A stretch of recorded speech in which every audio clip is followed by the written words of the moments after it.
ये कहानी है अडेल की, एक लड़की जिसे समझना था खुद को, लेकिन मिल गया प्यार का सबसे गहरा इम्तिहान। सुबह सुबह वो स्कूल के लिए निकलती। अडेल एक यंग स्कूल स्टूडेंट थी, सीधी, मासूम और थोड़ी सी अपनी दुनिया में रहने वाली, और क्लास में लिटरेचर पढ़ती थी। एक दिन उसकी दोस्त एमिली ने कहा, थॉमस तुझे देखता रहता है, शायद तुझे पसंद करता है। उसके दोस्त अक्सर उससे मजाक में छेड़ते थे। अडेल हंसकर मना करती है, पर आंखों में हल्की सी क्यूरियोसिटी होती है। दूसरे दिन थॉमस उसके पास आता है।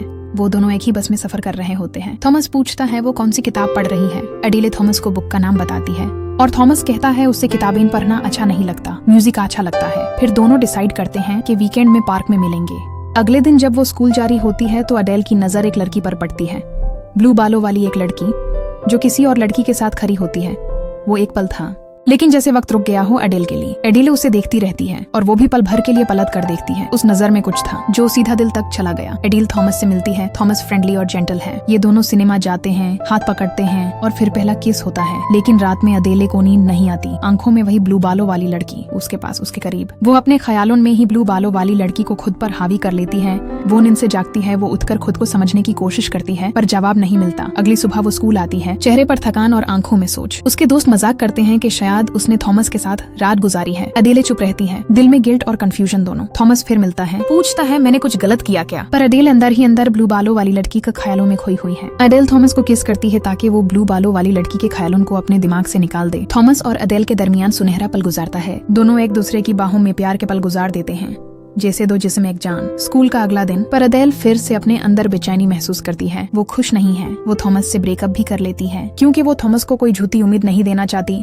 क्लास ब्रेक में वो स्टेयर्स पे बैठे सिगरेट पी रही होती हैं। वन अडेल की स्कूल फ्रेंड आकर बैठ जाती है और लाइटर मांगती। उन दोनों के दरमियान कुछ बातें होती हैं, जिससे अडेल का दिल अब धीरे धीरे समझने लगा कि अडेल को लड़के नहीं बल्कि लड़कियां पसंद हैं। उसने पहली बार महसूस किया कि वो अलग है, और उन दोनों में किस हो जाती है। वो दोनों फिर से स्कूल के बाथरूम में मिलते हैं, जहाँ पर अडेल अपनी फ्रेंड को किस करती है, पर उसकी फ्रेंड इन सब से खुश नहीं है और कहती है कि उसकी लाइफ में पहले से ही कोई और है, और वो अडेल को ये सब करने से रोक देती है और वहाँ से चली जाती है। अगले दिन अडेल अपने दोस्त वैलेंटाइन के साथ एक गे क्लब जाती है। वहाँ भीड़ के बीच उसकी नजर फिर पड़ती है, वही ब्लू बालों वाली लड़की। उसका नाम था एमा, एक कॉन्फिडेंट और आर्टिस्टिक सोल। एमा दिल को एक ड्रिंक ऑफर करती है। बात शुरू होती है, तुम्हारा नाम? एमा पूछती है। अडेले वो हल्की सी मुस्कुराहट के साथ कहती है, आर्ट, बुक्स और जिंदगी के बारे में दोनों खुलकर बातें करते हैं। कुछ लड़कियां उन्हें देखकर मजाक करती हैं, तो एमा कामली अपनी दोस्तों के साथ बाहर चली जाती है और अडेल अकेले उन्हें अपने सामने से जाता हुआ देखती है। अडेल रात चैन से सोती है, इतने सालों में पहली बार। अगला दिन स्कूल में अडेल फिर एमा को देखती है। रोड के उस पार एमा कहती है, बस गुजार रही थी, सोचा मिल लूं।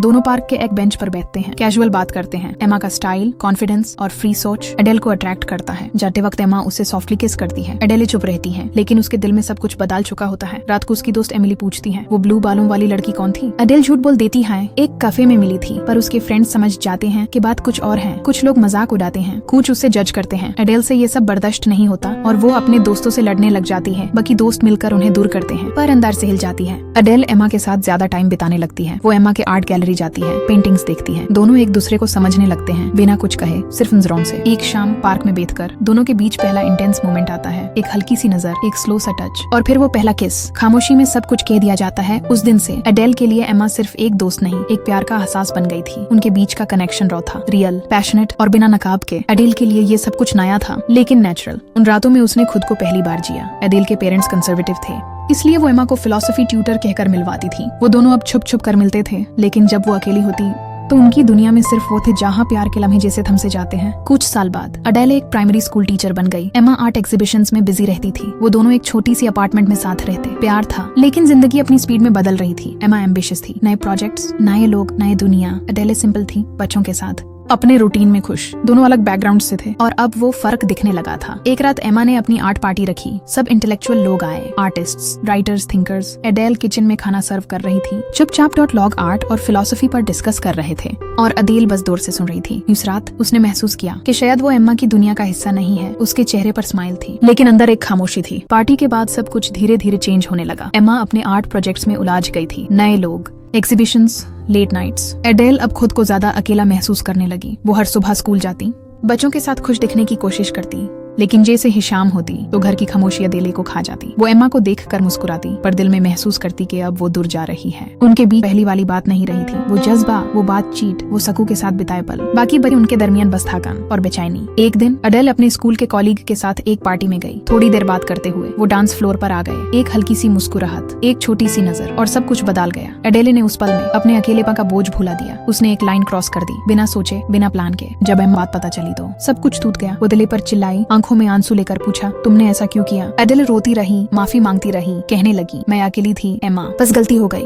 लेकिन एम्मा चुप रही। फिर एम्मा ने कहा, बस ये अब खत्म हो गया। वो रात उन दोनों के लिए अंत थी। वो अडेल को घर से धक्का देकर निकाल देती है, अपनी जिंदगी से दूर। दोनों एक टेबल पर बैठ गए। छोटी छोटी बातें, काम, जिंदगी, रूटीन। एम्मा अब एक नई लाइफ में थी, अपनी पार्टनर लीसा और उसके छोटे बच्चे के साथ। अडेल मुस्कुरा कर सुनती रही, पर दिल में एक खाली जगह और गहरी हो गई। वो धीरे से बोली, मैं अब भी तुम्हें याद करती हूँ। एम्मा ने आंखों में देखा और कहा, मुझे भी तुम याद आती हो, पर मैं अब आगे बढ़ चुकी हूँ। कुछ पल के लिए दोनों चुप, बस एक हल्का सा म्यूजिक चल रहा था और फिर उनके बीच की वो पुरानी कहानी। अडेल ने अपनी आंखें बंद की और कहा, एक बार और। एम्मा ने उसे देखा और बिना कुछ बोले अदले को किस कर लिया। एक आखिरी किस, पुरानी यादों, पेन और मोहब्बत का मिलान। फिर एम्मा ने उसके सर पे हाथ रखा और धीरे से बोला, मैं तुमसे अब भी मोहब्बत करती हूँ, लेकिन हम अब साथ नहीं रह सकते। अब मैं लीसा के साथ हूँ। अडेल चुप हो गई, बस उसके आंखों में आंसू आ गए। दोनों समझ गई थी, अब ये प्यार सिर्फ यादों में रह गया है। कुछ हफ्ते गुजर जाते हैं। अडेले एक आर्ट एग्जीबिशन में गई। वॉल्स पर पेंटिंग्स लगी थी और एक पेंटिंग के सामने वो रुक गई।